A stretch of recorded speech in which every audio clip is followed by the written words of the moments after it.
Hey there, restaurant recipe lovers. Welcome back to The Daily Dish, a copycat.com podcast where I help you recreate your favorite dishes right in your own kitchen. I'm Stephanie Manley, and I've been serving up copycat recipes since 1995.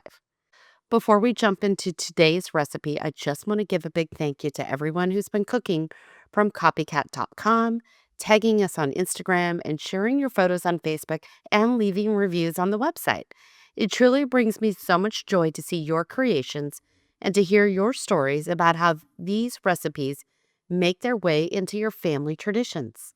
Remember, the complete written version of today's recipe is on copycat.com, and I've linked it for you in today's show notes. That's where you'll find all the measurements, step-by-step photos, and the recipe video to follow along. Now, this recipe is near and dear to my heart. The Olive Garden Alfredo sauce, in fact, was the first recipe that I ever recreated. I still remember the first taste of that creamy, dreamy Alfredo at Olive Garden nearly 90 minutes away from my small East Texas town. It was more than just pasta. That rich, velvety sauce clinging to every strand of fettuccine stayed with me, and I became obsessed with recreating it. I experimented for weeks. I checked out books from the library. I read magazines. I experimented for weeks until I finally landed on a version that captured that signature richness. The first successful batch, it lit the spark that became copycat.com. And here we are, over 30 years later, with a recipe that's just as beloved. Why is it so good? What makes the Olive Garden sauce so craveable? It's the simplicity. You're not overloading the dish with complicated steps or ingredients. You're getting good quality butter, cream, and cheese. They do the heavy lifting. There's no flour in the recipe, so it's naturally gluten free, and the richness comes entirely from real dairy, gently coaxed into a silky restaurant worthy sauce. Now, let's take a deeper dive and go over what you're going to need. Now, let's be honest, the Olive Garden uses a packaged mix in the restaurant to make their signature dish. Now, we are recreating this at home with easy to find ingredients. So it's not an exact recipe, but it's very, very close. Now, let's talk about the ingredients you're going to need. You're going to need either garlic puree or garlic powder. Butter, you can use salted or unsalted, really doesn't make a difference. Heavy cream, freshly grated Parmesan cheese. Don't use the kind that's already pre-grated. When they pre-grate cheese, they put a little bit of an additive on the cheese to keep it from sticking. So you need to grate it your own because that additive that they add is going to prevent the cheese from melting. That's why when you buy pre-grated cheese, it's not all in a solid block or clumped together. It's because of that additive. A little bit of salt and pepper, a fettuccine pasta. Now you can use whatever pasta you like. Fettuccine is great because it has a big surface area, so it's really good about picking up the sauce. And you're going to need parsley to garnish because, the Olive Garden loves to use parsley.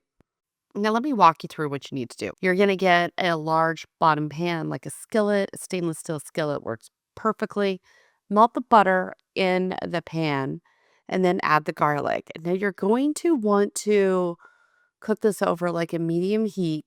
And when the garlic becomes fragrant, you're going to whisk in the heavy cream and heat it up. Now, you're going to let it heat up till it just begins to bubble. And at this point, it's ideal to add in the Parmesan cheese. This is, it needs to be this hot so the cheese melts. Now you can add a little bit of salt and pepper to taste. While this is going on, you should be cooking your pasta, drain it, and then toss the pasta into your sauce. That's the ideal way to serve fettuccine Alfredo is you mix the pasta into the sauce. Don't just spoon it on, but mix it all up together. Then you're going to garnish with parsley and serve it. It's that easy to make. Now, let's talk about some customizations that you could do to this. Let's talk about customizations. You can add grilled chicken or shrimp. Olive Garden sells grilled chicken Alfredo, and they also sell a grilled shrimp Alfredo. So there you go. You got two more Olive Garden recipes. Now, some people like to stir in a little bit of cream cheese for some extra richness to the Alfredo sauce. The Olive Garden does not do this, but I find that it adds a nice touch to the dish if you want to do it. If you're dairy free, you can use coconut cream and a plant-based Parmesan. It's not going to be exactly the same, but you'll get a pretty good deal from it. Now, if you're hosting a big party, you can double up the batch and put this in a slow cooker on low or warm and simply heat it up and serve it. Now, do you want to make this ahead? You can. It absolutely works, but you need to keep the sauce and the pasta separately. And when you reheat the sauce, you're going to have to heat it up on low, and you may need to add a little bit more cream or milk in it to help it return to consistency that's good.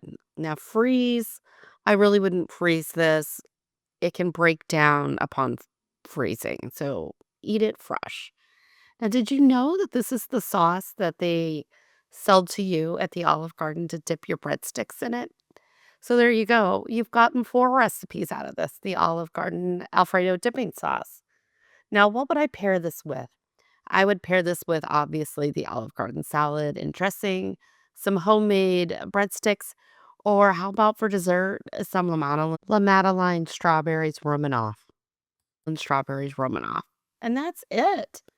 This is a sauce that started it all. It's the Olive Garden Alfredo sauce, from my kitchen to yours. And don't forget, you can get the full recipe on copycat.com or just click the link in today's show notes. Until next time, this is Stephanie Manley from copycat.com, helping you bring the restaurant experience at home.